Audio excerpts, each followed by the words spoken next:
ഇന്ന് നമ്മൾ ബിരിയാണി ആയിട്ട് ഉണ്ടാക്കാൻ വേണ്ടിയിട്ട് പോകുന്നത്. അത് നമ്മൾ ഉണ്ടാക്കുന്നത് നമുക്ക് എല്ലാവർക്കും കഴിക്കാൻ വേണ്ടിയിട്ട് നല്ല ഇഷ്ടമുള്ള ദം ചെയ്തെടുത്താണ് ചിക്കൻ ബിരിയാണി ഉണ്ടാക്കുന്നത്. സാധാരണ നമ്മളൊക്കെ ബിരിയാണി വീടുകളിൽ ബിരിയാണി ദം ചെയ്തിട്ട് എടുക്കുമ്പോൾ ബിരിയാണി നമ്മൾ ഒരു പാത്രത്തിൽ നമ്മളെല്ലാം സെറ്റ് ചെയ്ത് വെച്ച് കഴിഞ്ഞിട്ട് ഒരു മൂടി വെച്ചിട്ട് മൂടി അത് സീൽ ചെയ്ത് വെച്ചിട്ടല്ലേ നമ്മൾ സാധാരണ നമ്മൾ ബിരിയാണി ദം ചെയ്തിട്ട് എടുക്കുന്നത്. പക്ഷേ ഈ ബിരിയാണി നമ്മൾ ദം ചെയ്തിട്ട് എടുക്കുന്നത് നമ്മൾ മൈദയും കൊണ്ട് നമ്മൾ നല്ല കുറച്ച് കനം കുറഞ്ഞിട്ടുള്ള ഒരു ഷീറ്റ് ഉണ്ടാക്കും ഫസ്റ്റ്. അണ്ട് അതിൻ്റെ ഉള്ളിലേക്ക് നമ്മൾ ബിരിയാണി വെച്ചിട്ട് അത് ഫുള്ളായിട്ട് നമ്മൾ കവർ ചെയ്തിട്ട് അങ്ങനെയാണ് നമ്മൾ ബിരിയാണി നമ്മൾ ദം ചെയ്തിട്ട് എടുക്കുന്നത്. അതേപോലെ നമ്മൾ ബിരിയാണി ദം ചെയ്തിട്ട് എടുക്കുമ്പോൾ ബിരിയാണി റെഡി ആയി കഴിയുമ്പോൾ തുറക്കുമ്പോൾ നല്ല മണമായിരിക്കും. അടുത്ത് നിൽക്കുന്നവർക്കൊക്കെ അതിൻ്റെ മണം കിട്ടും. കാരണം ഇതിൻ്റെ ഉള്ളിൽ നിന്ന് ഒട്ടും ഈ ബിരിയാണിയുടെ ഈ സ്മെല്ലൊന്നും പുറത്തേക്ക് പോവില്ല. അപ്പോൾ ബിരിയാണി കഴിക്കാനാണെങ്കിലും നല്ല ടേസ്റ്റ് ആയിരിക്കും. പിന്നെ ഇതിൻ്റെ ഒരു കുഴപ്പം എന്താണെന്ന് വെച്ചിട്ടുണ്ടെങ്കിൽ ഇത് കുറേ ക്വാണ്ടിറ്റിയിൽ നമുക്ക് ഉണ്ടാക്കാൻ വേണ്ടിയിട്ട് പറ്റില്ല.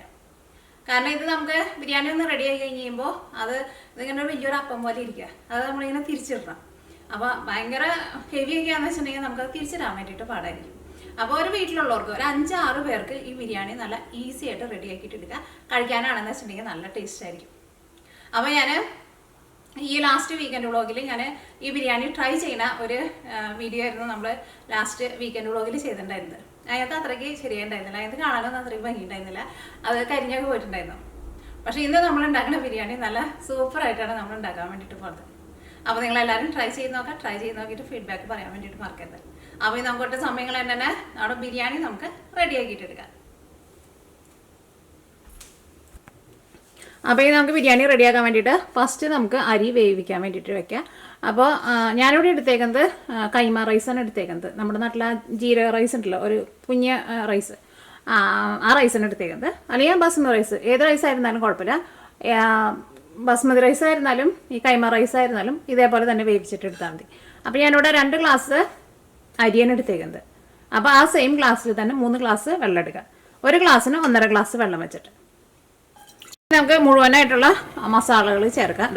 ഇതേപോലത്തെ ഒരു വലിയ കഷ്ണം കറുകപ്പട്ട, 2 തക്കോല, ഒരു 4 ഏലക്കായ, 3 കറിയാമ്പൂ, പിന്നെ 2 ബേ ലീഫ്. ഇത് നിങ്ങളുടെ അടുത്ത് ഉണ്ടെന്ന് വെച്ചിട്ടുണ്ടെങ്കിൽ ഇടാം, ഇല്ലെങ്കിൽ ഇട്ടില്ലെങ്കിലും കുഴപ്പമില്ല. ഇനി നമുക്ക് മൂടി വെച്ചിട്ട് ഈ വെള്ളം നന്നായിട്ട് തിളപ്പിക്കുക. വെള്ളം നന്നായിട്ട് തിളച്ച് കഴിഞ്ഞിട്ട് വേണം നമുക്ക് ഇതിലേക്ക് അരി ചേർക്കാൻ വേണ്ടിയിട്ട്. ഇപ്പോൾ വെള്ളം നന്നായിട്ട് തിളച്ചിട്ടുണ്ട്. ഇതിലേക്ക് ഞാനിവിടെ 1 ടേബിൾ സ്പൂൺ നെയ്യും കൂടിയിട്ട് ചേർക്കുന്നുണ്ട്.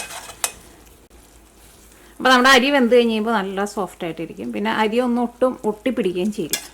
ഇനി ഇതിലേക്ക് ഉപ്പ് ചേർക്കട്ടെ.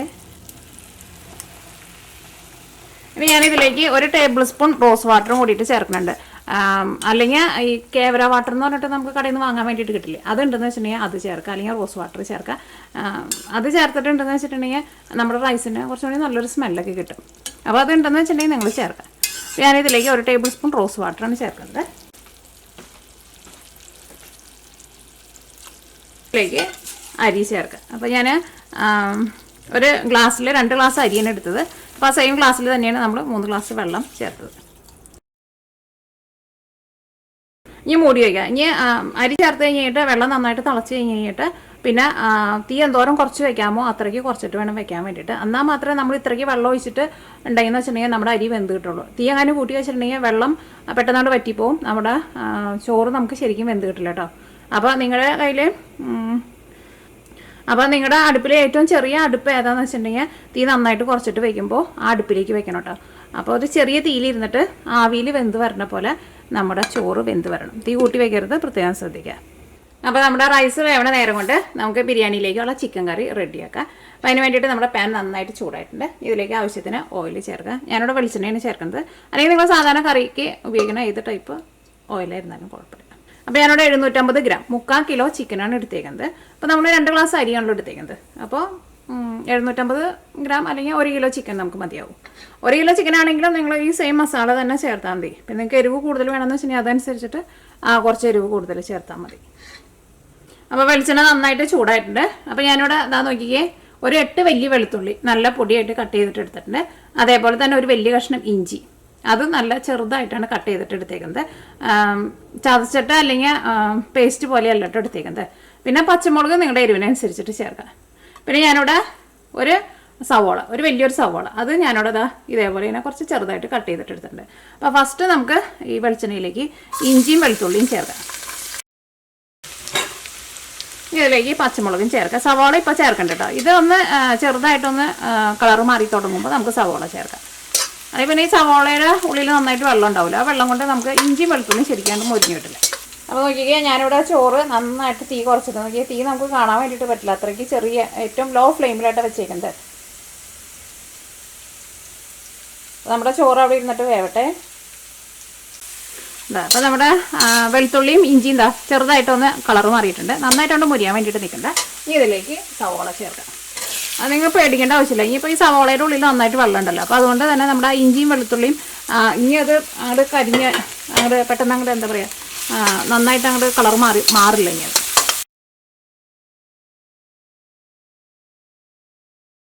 സവാളയൊക്കെ ഒന്ന് മുരിഞ്ഞു തുടങ്ങിയിട്ടുണ്ട്. ഇനി ഇതിലേക്ക് നമുക്ക് മഞ്ഞൾപ്പൊടി ചേർക്കാം. മഞ്ഞൾപ്പൊടി ഞാനിതിലേക്ക് 1/2 ടേബിൾ സ്പൂണാണ് ചേർക്കുന്നത്. ഇതേപോലെ ടേബിൾ സ്പൂണിൽ നിറച്ചെടുത്തിട്ടുണ്ട്. അപ്പോൾ നമ്മുടെ സവാളയ്ക്ക് നന്നായിട്ട് മുരിഞ്ഞിട്ടുണ്ട്. നമ്മുടെ മഞ്ഞൾപ്പൊടി ആയിരുന്നാലും ഞാൻ കിടന്നിട്ട് നന്നായിട്ട് മുരിഞ്ഞിട്ടുണ്ട്. മസാലപ്പൊടികളൊക്കെ ചേർക്കുമ്പോൾ പ്രത്യേകം ശ്രദ്ധിക്കുക, തീ ഒരുപാട് കൂട്ടി വയ്ക്കരുത് കേട്ടോ. ഇനി ഈ കറിയിലേക്ക് ഞാൻ മല്ലിപ്പൊടി ചേർക്കണില്ല. ഇനി നമുക്ക് അടുത്തത് എരിവിന് വേണ്ടിയിട്ട് മുളക് പൊടി ചേർക്കാം. പച്ചമുളക് കൂടുതൽ ചേർത്തിട്ട് മുളക് പൊടി കുറച്ച് ചേർത്താൽ മതി കേട്ടോ.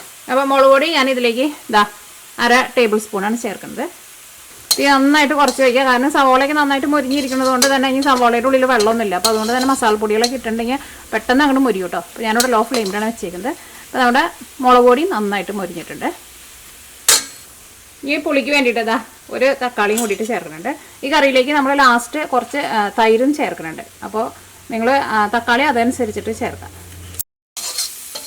ഇനി ഞാനിതിലേക്ക് ചെറിയ ജീരകവും പിന്നെ വലിയ ജീരകവും പെരിഞ്ജീരകവും പിന്നെ നമ്മുടെ സാമ്പാറിലേക്ക് ഇടുന്ന ചെറിയ ജീരകം ഉണ്ടല്ലോ കുമിൻ സീഡ്സ്, ആ 2 ജീരകവും പൊടിച്ചതും കൂടിയിട്ട് ഇതിലേക്ക് ചേർക്കുന്നുണ്ട്.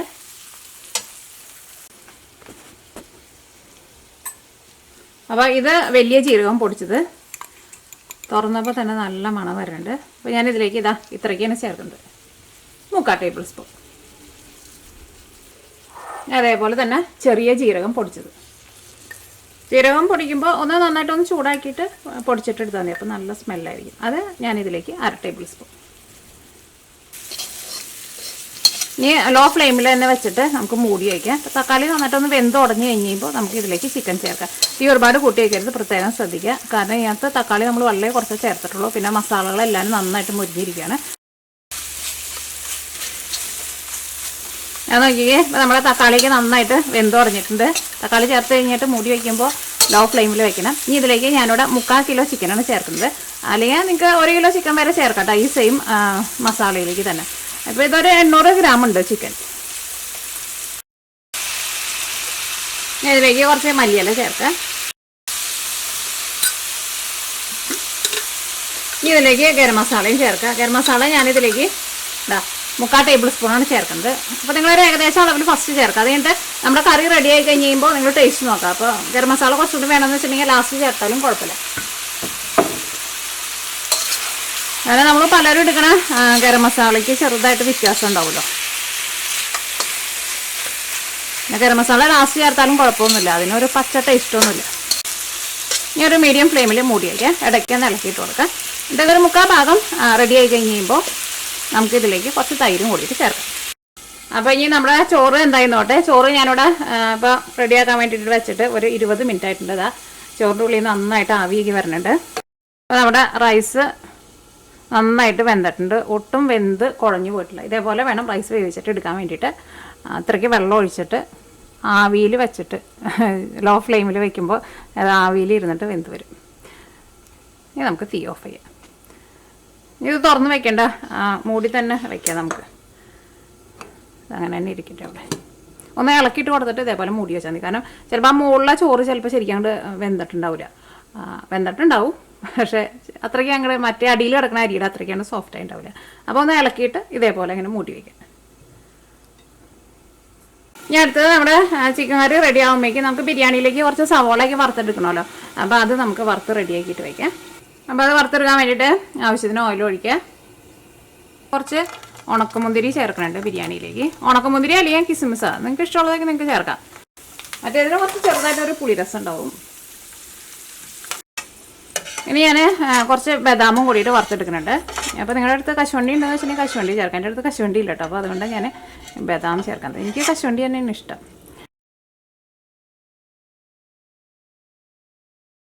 അത് നോക്കിക്കേ, ഇപ്പോൾ നമ്മുടെ ചിക്കൻ കറിയിൽ നിന്ന് നന്നായിട്ട് ചിക്കൻ കറിയുടെ ഗ്രേവിക്ക് നന്നായിട്ട് വന്നിട്ടുണ്ട്. അപ്പോൾ നമ്മുടെ ചിക്കനായിരുന്നാലും ഒരു 3/4 ഭാഗം വെന്തിട്ടുണ്ട്. ചിക്കൻ നല്ല സോഫ്റ്റായിട്ട് വന്നിട്ടുണ്ട്. നമ്മുടെ കറി തന്നെ കാണാൻ വേണ്ടിയിട്ട് തന്നെ നല്ല ഭംഗിയുണ്ട് കേട്ടോ. ഇനി നമുക്കിതിലേക്ക് തൈര് ചേർക്കാം. ഇതേപോലെ ഇങ്ങനെ ടേബിൾ സ്പൂണിൽ നിറച്ചെടുത്തിട്ടുണ്ട്. ഇത് അധികം പുളിയില്ലാത്ത തൈരാട്ടാ. അപ്പോൾ തൈര് ഞാനിതിലേക്ക് ഇതേപോലെ ഇങ്ങനെ ടേബിൾ സ്പൂണിൽ ഇങ്ങനെ നിറച്ചിട്ട് 2 ടേബിൾ സ്പൂൺ ചേർത്തിട്ടുണ്ട്. നല്ല പുളിയുള്ള തൈരൊക്കെയാണെന്ന് വെച്ചിട്ടുണ്ടെങ്കിൽ 1 ടേബിൾ സ്പൂൺ ചേർത്താൽ മതി. തൈര് ചേർത്ത് കഴിഞ്ഞിട്ട് നന്നായിട്ട് മിക്സ് ചെയ്തിട്ടോ. ക്യാമറ ഓൺ ചെയ്തിട്ടുണ്ടായിരുന്നില്ല. തൈര് ചേർത്ത് കഴിഞ്ഞിട്ട് നമ്മുടെ കറി നന്നായിട്ട് തിളച്ച് തുടങ്ങിയിട്ടുണ്ട്. ഇനി നമുക്ക് തീ നന്നായിട്ട് കുറച്ചിട്ട് ഒരു മീഡിയം ഫ്ലെയിമിൽ വെച്ചിട്ട് കറി ഒന്നും കൂടി നന്നായിട്ടൊന്ന് ചൂടാക്കാം. തൈര് ചേർത്ത് കഴിഞ്ഞിട്ട് നമ്മൾ ഒരു 5 മിനിറ്റ് മീഡിയം ഫ്ലെയിമിൽ വെച്ചിട്ടുണ്ടായിരുന്നു. ഇതാ നോക്കിക്കേ, ഇപ്പോൾ നമ്മുടെ ചിക്കൻ കറി വെന്തിട്ടുണ്ട്. ഇനി നമുക്ക് തീ ഓഫ് ചെയ്യാം. ഇനി അടുത്തത് നമുക്ക് വേണ്ടത് നമ്മുടെ ബിരിയാണി നമുക്ക് ദം ചെയ്യാൻ വേണ്ടിയിട്ട് നമ്മൾ മൈദയുടെ ഒരു വലിയൊരു ഷീറ്റ് ഉണ്ടാക്കിയിട്ട് ആ ഷീറ്റിൻ്റെ ഉള്ളിൽ നമ്മുടെ ബിരിയാണി വെച്ചിട്ട് ഫുള്ളായിട്ട് ടൈറ്റായിട്ട് കവർ ചെയ്തിട്ടാണ് നമ്മുടെ ബിരിയാണി നമ്മൾ റെഡിയാക്കാൻ വേണ്ടിയിട്ട് പോകുന്നത്. അപ്പോൾ ഞാൻ കഴിഞ്ഞ വീക്കെൻഡ് വ്ളോഗിൽ ഇതേപോലത്തെ തന്നെ ഒരു റെസിപ്പി ചെയ്തിട്ടുണ്ടായിരുന്നു. പക്ഷേ അതിനകത്ത് ഞാൻ മൈദപ്പൊടിയിൽ നന്നായിട്ട് ബട്ടറൊക്കെ ഒഴിച്ചിട്ടാണ് അതിൻ്റെ ആ ഷീറ്റ് റെഡിയാക്കിയിട്ടുണ്ടായിരുന്നത്. അപ്പോൾ ആ ഷീറ്റും കൂടിയിട്ട് നമുക്ക് കഴിക്കാൻ വേണ്ടിയിട്ട് നല്ല ടേസ്റ്റ് ഉണ്ടാവുമായിരുന്നു. പക്ഷേ ഇതിൻ്റെ ഷീറ്റ് നമ്മൾ കഴിക്കാൻ വേണ്ടിയിട്ട് എടുക്കണില്ല. ഇത് ദം ചെയ്യുമ്പോൾ അതിനൊരു കോട്ടിങ് കൊടുക്കാൻ വേണ്ടിയിട്ടാണ് നമ്മൾ ഇപ്പം ഉണ്ടാക്കണം. ഇന്ന് നമ്മൾ ഉണ്ടാക്കാൻ വേണ്ടിയിട്ട് പോകണം നമ്മുടെ മൈദയുടെ ഷീറ്റ് ഉണ്ടാക്കുന്നത്. അപ്പോൾ ഞാനിവിടെ 2 കപ്പ് 250 ml മെഷീൻ കപ്പിൽ 2 കപ്പ് മൈദപ്പൊടി എടുത്തിട്ട് ഇളം ചൂടുള്ള വെള്ളം ഒഴിച്ചിട്ട് ഇതേപോലെ നല്ല സോഫ്റ്റായിട്ട് കുഴച്ചെടുത്തിട്ടുണ്ട്. പിന്നെ കുഴച്ചെടുക്കുന്ന സമയത്ത് ഞാൻ ഒരു ടേബിൾ സ്പൂൺ ഓയിലും കൂടിയിട്ട് ചേർത്തിട്ടുണ്ടായിരുന്നു. അത് നമുക്ക് കുഴയ്ക്കുമ്പോൾ ഒന്ന് സോഫ്റ്റായിട്ട് കിട്ടാൻ വേണ്ടിയിട്ട്. ബട്ടറൊന്നും ചേർത്തിട്ടല്ല കേട്ടോ ഇത് കുഴച്ചിട്ട് എടുത്തേക്കുന്നത്. അപ്പോൾ ഇത് ഓൾറെഡി ഞാനിവിടെ കുഴച്ച് വെച്ചിട്ടുണ്ട്. കാരണം ഇത് കുഴച്ചെടുക്കുന്നത് വേറെ പ്രത്യേകിച്ച് വേറെ പണിയൊന്നുമില്ല. അപ്പോൾ അതുകൊണ്ട് തന്നെ പിന്നെ ഇത് ഞാനിവിടെ ഒരു അരമണിക്കൂർ റെസ്റ്റ് ചെയ്യാൻ വേണ്ടിയിട്ട് വെച്ചിട്ടുണ്ടായിരുന്നു. അപ്പോൾ ഞാൻ നേരത്തെ തന്നെ കുഴച്ച് വെച്ചിട്ടുണ്ട്. പിന്നെ കുഴച്ചിട്ട് എടുക്കുമ്പോൾ ഇതേപോലെ ഇങ്ങനെ കുറച്ച് ലൂസായിട്ട് കുഴച്ചിട്ട് എടുക്കണം. ചപ്പാത്തിക്ക് നമ്മൾ കുഴച്ചെടുക്കുന്ന പോലെ ഭയങ്കര ടൈറ്റായിട്ട് കുഴച്ചെടുക്കരുത്. കാരണം ഇത് കുറച്ച് നല്ല കനം കുറച്ചിട്ട് നമുക്ക് പരത്തിയിട്ട് എടുക്കണം. അപ്പോൾ ഇത് ഞാനെടുക്കുന്നത് കുറച്ച് കുഴിയുള്ള കുറച്ച് വലിയൊരു പാത്രമാണ്. അപ്പോൾ നിങ്ങൾ എടുക്കുന്ന പാത്രത്തിനനുസരിച്ചിട്ടുള്ള ഷീറ്റ് വേണം കേട്ടോ ഉണ്ടാക്കാൻ വേണ്ടിയിട്ട്. ഇപ്പോൾ നിങ്ങൾ എടുക്കുന്നത് ഇതിലും വലിയ പാത്രമാണെന്ന് വെച്ചിട്ടുണ്ടെങ്കിൽ അപ്പോൾ അതനുസരിച്ചിട്ട് ഷീറ്റ് കുറച്ചും കൂടി വലുതുണ്ടാക്കേണ്ടി വരും. ചെറുതാണെന്ന് വെച്ചിട്ടുണ്ടെങ്കിൽ ഇന്നലെ ഞാൻ കുഞ്ഞൊരു ചീനച്ചട്ടിയിലാണ് ഉണ്ടാക്കിയിട്ടുണ്ടായിരുന്നത്. അപ്പോൾ ഞാൻ 1 കപ്പ് മൈദപ്പൊടി വെച്ചിട്ടാണ് ഉണ്ടാക്കിയത്. പക്ഷെ ഇന്ന് ഞാൻ എടുക്കുന്നത് കുറച്ചും കൂടി വലിയ പാനാണ്. അപ്പോൾ ഞാനിവിടെ 2 കപ്പാണ് എടുത്തേക്കുന്നത്. അപ്പോൾ ഇത് കുഴച്ചെടുക്കുന്നത് വേറെ പ്രത്യേകിച്ചൊന്നുമില്ല. വെള്ളം ചേർത്തിട്ട് പിന്നെ അതിലേക്ക് 1 ടേബിൾ സ്പൂൺ ഓയിൽ കൂടി ചേർത്തിട്ട് ഉപ്പൊന്നും ചേർത്തില്ല. അതേപോലെ നല്ല സോഫ്റ്റായിട്ട് കുഴച്ച് ഒരു അരമണിക്കൂർ റെസ്റ്റ് ചെയ്യാൻ വേണ്ടിയിട്ട് വെച്ചത്. ഇനി ഇത് നമുക്ക് നല്ല കനം കുറച്ചിട്ട് ഒറ്റ ഷീറ്റായിട്ട് ഇത് പരത്തിയിട്ടെടുക്കാം. ദം ചെയ്യാൻ വേണ്ടിയിട്ട് ഞാനിവിടെ ഇതേപോലത്തെ ഒരു കുഴിയുള്ള ഒരു പാത്രമാണ് എടുത്തേക്കുന്നത്. അപ്പോൾ ഇതിൻ്റെ ഉള്ളിലേക്ക് നമുക്ക് നന്നായിട്ട് ഓയിലൊന്ന് തൂത്ത് കൊടുക്കണം. സൈഡിലും അടിയിലേക്ക് നന്നായിട്ട് ഓയിൽ തൂത്ത് കൊടുക്കണം. ഇതാ നോക്കിക്കേ, ഇപ്പോൾ നമ്മൾ ഇതേപോലെ പരത്തിയെടുത്തിട്ടുണ്ട്. ഭയങ്കര തിന്നായിട്ട് നമ്മൾ പരത്തിയിട്ട് എടുക്കണ്ട. അപ്പോൾ ഇത് നമ്മൾ ഇതിൻ്റെ ഉള്ളിൽ ബിരിയാണി സെറ്റ് ചെയ്തിട്ട് നമ്മൾ ഫോൾഡ് ചെയ്യുമ്പോൾ ചിലപ്പോൾ അത് പൊട്ടിപ്പോവും. പിന്നെ അടിയിൽ നോക്കിയാൽ പൊടി നന്നായിട്ട് ഇട്ട് കൊടുത്തിട്ട് വേണം ഇത് പരത്താൻ വേണ്ടിയിട്ട്. ഞാനിതിൻ്റെ അടിയിൽ നന്നായിട്ട് പൊടി രണ്ടാമതും കുറേ ഇട്ടിട്ടുണ്ടായിരുന്നു. അല്ലെങ്കിൽ ഇത് ഇതേപോലെ നമുക്കിങ്ങനെ എടുക്കാൻ വേണ്ടിയിട്ട് കിട്ടില്ല കേട്ടോ. ഈ ഷീറ്റിനെ നമുക്ക് നമ്മുടെ പാത്രത്തിലേക്ക് വയ്ക്കാം. ഒന്ന് ഫോൾഡ് ചെയ്തിട്ട് വയ്ക്കാം. ഇതിപ്പോൾ വലിയ ഷീറ്റാണല്ലോ, ഇത് അങ്ങനെ പടിയെടുത്ത് നമുക്ക് വെക്കാൻ വേണ്ടിയിട്ട് പാടാം.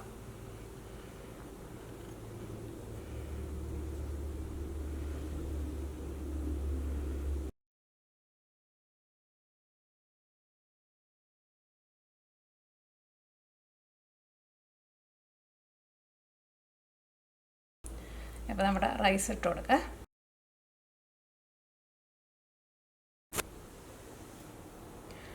റൈസ് ഇട്ട് കൊടുക്കുമ്പോൾ ഇതേപോലെ ഇങ്ങനെ സൈഡിലേക്കൊക്കെ വെച്ച് കൊടുക്കണം കേട്ടോ. ചിക്കൻ കറി വെക്കുമ്പോൾ ഇതേപോലെ ഇത്രയ്ക്ക് ഇങ്ങനെ സൈഡിലേക്ക് വെക്കണ്ട. കുറച്ച് മല്ലിയില ഇടുക. നെയ്യ് എടുത്ത് വെച്ചിട്ടുണ്ട്, നെയ്യ് ഒഴിക്കണം കേട്ടോ. ഇതിലേക്ക് നെയ്യ് ഒഴിക്കട്ടെ. ബിരിയാണിയുടെ ഉള്ളിലേക്ക് ഞാനൊരു മുട്ടയും കൂടിയിട്ട് വെക്കുന്നുണ്ട് കേട്ടോ. പുഴുങ്ങിയേക്കണം മുട്ട. അത് പതുക്കെ ഞാനൊന്ന് കട്ട് ചെയ്തിട്ടുണ്ട് കേട്ടോ. ഫുള്ളായിട്ട് വെക്കണ്ട. ഒന്ന് പതുക്കെ ഒന്ന് കട്ട് ചെയ്തിട്ട് വെച്ചാൽ മതി. അതൊക്കെ നിങ്ങളുടെ ഇഷ്ടത്തിനനുസരിച്ചിട്ട് വെക്കാം കേട്ടോ. നിങ്ങൾക്ക് മുട്ടയ്ക്ക് കൂടുതൽ വേണമെന്ന് വെച്ചിട്ടുണ്ടെങ്കിൽ കൂടുതൽ മുട്ടയ്ക്ക് ഇട്ട് കൊടുക്കാം. ഇത് കുറച്ച് ഉള്ളിലേക്ക് ഇറക്കി വയ്ക്കട്ടെ. ഓക്കെ, ഇനി ഇത് നമ്മൾ കവർ ചെയ്യാൻ വേണ്ടിയിട്ട് പോവാണ്.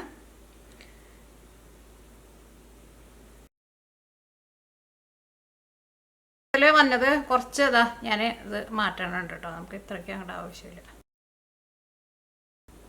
ഇതിപ്പോൾ ഞാൻ നമ്മുടെ സവോള വറുത്തെടുത്ത ഓയിലുണ്ടല്ലോ, ആ ഓയിലാണ് ഒഴിച്ചത്. അപ്പോൾ നല്ലൊരു മണം കിട്ടും. ഒഴിക്കുമ്പോൾ തന്നെ നല്ലൊരു മണം വരുന്നുണ്ട് സവോള. ഇതാ അപ്പോൾ നമ്മുടെ ബിരിയാണി ദം ചെയ്യാൻ വേണ്ടിയിട്ട് ഞാനിവിടെ വേറെ പാനൊന്നും അടിയിൽ വെക്കണില്ല കേട്ടോ. ഡയറക്റ്റ് ഇതാ ഇതിൻ്റെ നല്ല കനണ്ട് ഇതിൻ്റെ മുകളിലാണ് വെക്കുന്നത്. ഈ തീ ഓണാക്കട്ടെ. അപ്പോൾ നന്നായിട്ട് നമ്മുടെ പാൻ ചൂടായിട്ടുണ്ട്. നമ്മൾ ഒഴിച്ചു കൊടുത്തതിന് ഓയിലൊക്കെ നന്നായിട്ട് ഇങ്ങനെ ചൂടാണ്, നല്ല സൗണ്ടൊക്കെ വരുന്നുണ്ട്. ഇത് ഒന്ന് നന്നായിട്ടൊന്ന് ചൂടാവട്ടെ, നന്നായിട്ടൊന്ന് മുരിയണം. അപ്പോൾ നമ്മുടെ ഈ ആ ഓയിൽ ഇങ്ങനെ ചൂടാവുന്ന ഒരു സൗണ്ട് കേൾക്കുന്നുണ്ട്. ഇപ്പോൾ അങ്ങനെ വന്നു കഴിഞ്ഞപ്പോൾ ഞാൻ മീഡിയം ഫ്ലെയിമിലാണ് വെച്ചേക്കുന്നത്. അപ്പോൾ അങ്ങനെ വന്നു കഴിഞ്ഞപ്പോൾ നമ്മുടെ പാൻ നന്നായിട്ട് ചൂടായിട്ടുണ്ട്. പാൻ നന്നായിട്ട് ചൂടായി കഴിഞ്ഞപ്പോൾ തീ ഒരുപാട് കൂട്ടി വെക്കേണ്ട, മീഡിയം ഫ്ലെയിമിൽ വെക്കാം. ഇപ്പോൾ ഇത് ഞാനിവിടെ ഒരു മീഡിയം ഫ്ലെയിമിൽ ഒരു 17 മിനിറ്റ് വെച്ചിട്ടുണ്ടായിരുന്നു. ഇനി ഇത് ഞാൻ വേറെ പാത്രത്തിലേക്ക് കമത്താൻ വേണ്ടിയിട്ട് പോകാം കേട്ടോ. അപ്പോൾ ഇനി ഇതിൻ്റെ അടിഭാഗവും നന്നായിട്ടൊന്ന് ചൂടാവട്ടെ. അപ്പോൾ ഇതിൻ്റെ ഉള്ളിൽ ഇരുന്നിട്ട് നമ്മുടെ ബിരിയാണി ഇപ്പോൾ നന്നായിട്ട് ദമ്മായിട്ട് വരും. അപ്പോൾ പൊട്ടിക്കുമ്പോൾ നല്ല സ്മെല്ലായിരിക്കും. നമ്മൾ വേറെ പാത്രത്തിലേക്ക് പകർത്തിയിട്ടുണ്ട്. ഇതങ്ങനെ പകർത്തിയില്ലെങ്കിലും കുഴപ്പമില്ല കേട്ടോ. പാനിൽ തന്നെ വെച്ചാൽ മതി. ഇതിങ്ങനെ പകർത്താൻ വേണ്ടിയിട്ട് ശരിക്കും ഭയങ്കര പാടാണ്, ഭയങ്കര കന. ഓരോ പാത്രത്തിലേക്ക് പകർത്താൻ വേണ്ടിയിട്ട് കട്ട് ചെയ്യട്ടെ.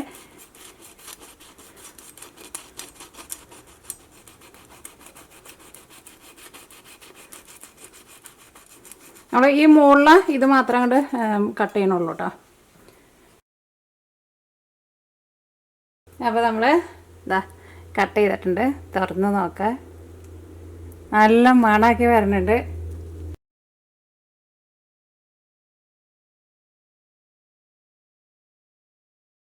അപ്പോൾ നമ്മുടെ ദം ചെയ്തെടുത്തേക്കണ ബിരിയാണി റെഡി ആയിട്ടുണ്ട്. ഇതേപോലെ ഇങ്ങനെ എടുക്കുമ്പോൾ ഒട്ടും ആ ബിരിയാണിയുടെ സ്മെല്ലൊന്നും ഒട്ടും പുറത്തേക്ക് പോകില്ല കേട്ടോ. അപ്പോൾ നിങ്ങളെല്ലാവരും ട്രൈ ചെയ്ത് നോക്കുക. ട്രൈ ചെയ്ത് നോക്കിയിട്ട് ഫീഡ്ബാക്ക് പറയാൻ വേണ്ടിയിട്ട് മറക്കരുത്. പിന്നെ ഇത് നമ്മളിപ്പോൾ ആ പാനിൽ തന്നെ വെച്ചിട്ട് കട്ട് ചെയ്ത് എടുക്കുന്നതായിരിക്കും കേട്ടോ നല്ലത്. കാരണം ഇത് നമ്മൾ ഇതിപ്പോൾ ഞാനിപ്പോൾ ഈ പാത്രത്തിലേക്ക് ഇതിന് മുമ്പ് വേറൊരു പ്ലേറ്റിലേക്ക് മറ്റേ സൈഡ് കമത്തിയിട്ടുള്ള ഇതിലേക്ക് കമത്തി വെച്ചത്. അതിനേക്ക് കമത്താൻ വേണ്ടിയിട്ട് ഭയങ്കര പാടാണ്. ഇതിന് ഭയങ്കര കനാണ് ഇതിന്. ശരിക്കും നമുക്ക് ഒരാളെ കൊണ്ട് അങ്ങനെ കമത്താൻ വേണ്ടിയിട്ട് ശരിക്കും പറ്റില്ല. പിന്നെ എനിക്ക് മസ്റ്റൊക്കെ ഉള്ളതുകൊണ്ട് ഞാൻ കമത്തി എടുത്തതാണ്. അതങ്ങനെ കമത്തേണ്ട ആവശ്യമില്ല. നമ്മുടെ ആ പാനിൽ തന്നെ വെച്ചിട്ട് നമുക്ക് കട്ട് ചെയ്തെടുത്താൽ മതി. ഇതിൻ്റെ ഒരു കവറിങ്ങിൻ്റെ ഉദ്ദേശം എന്താണെന്ന് വെച്ചിട്ടുണ്ടെങ്കിൽ ഇതിൻ്റെ ആവിയൊന്നും പോകാണ്ട് ബിരിയാണി ഇതിൻ്റെ ഉള്ളിൽ ഇരുന്നിട്ട് നന്നായിട്ട് ദമ്മായിട്ട് വരണം. അപ്പോൾ നിങ്ങളെല്ലാവരും ട്രൈ ചെയ്ത് നോക്കാം. ഉറപ്പായിട്ടും നിങ്ങൾക്ക് എല്ലാവർക്കും നല്ല ഇഷ്ടമാവും. കാരണം ഈ ബിരിയാണിയുടെ എല്ലാ ഫ്ലേവറും നമുക്ക് ഇതിൻ്റെ ഉള്ളിൽ തന്നെ, പുറത്തേക്കൊന്നും പോകാണ്ട് ഇതിൻ്റെ ഉള്ളിൽ തന്നെ ഇരിക്കും. അപ്പോൾ നിങ്ങൾ ട്രൈ ചെയ്ത് നോക്കാം. ട്രൈ ചെയ്ത് നോക്കിയിട്ട് ഫീഡ്ബാക്ക് പറയാൻ വേണ്ടിയിട്ട് മറക്കരുത്. അപ്പോൾ നമുക്ക് നാളെ വേറൊരു പുതിയ റെസിപ്പി ആയിട്ട് വരാം.